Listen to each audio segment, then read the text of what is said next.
yan. 3,000 rin anak. Oo nga pala di, sabi ni Mami, yung pang-ulam daw. Aba, ay kayo na ang bahala sa pangulam.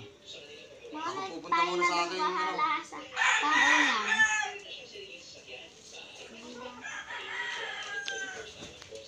Mabantayan Maria. Ayan ay galing dun sa farm. 3,000 ang presyo niyan. Okay. Wala, pupunta din ito kanin ko sa pangmanok.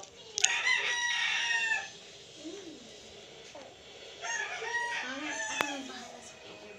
Pinaisip natin.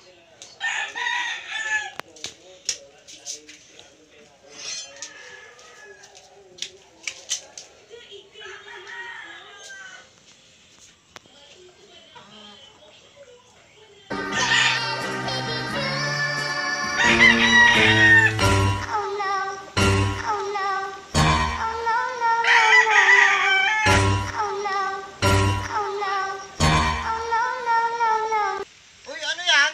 Eh di yung ano, binili mong manok. Oh, bakit mo kinatay? Oh, hindi naman siya sinabi kong katayin ninyo. At pambira ka. Huwag sa mahal yan. 2 hours later. Yan, lintek na ya. Kinatay lang. Eh paano yan, Daddy? Ay, paano pa? Eh, di babayaran. Babayad tayo. Kinatay mo eh.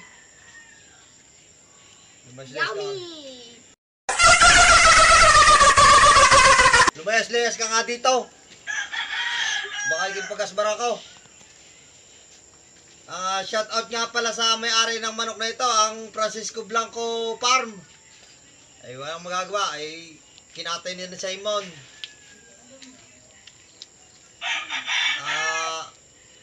Babayar. Kamahal naman rin pagkain namin ngayon, 3,000. Kinatay laang, para ako natalo sa bungan na eh. Bihira.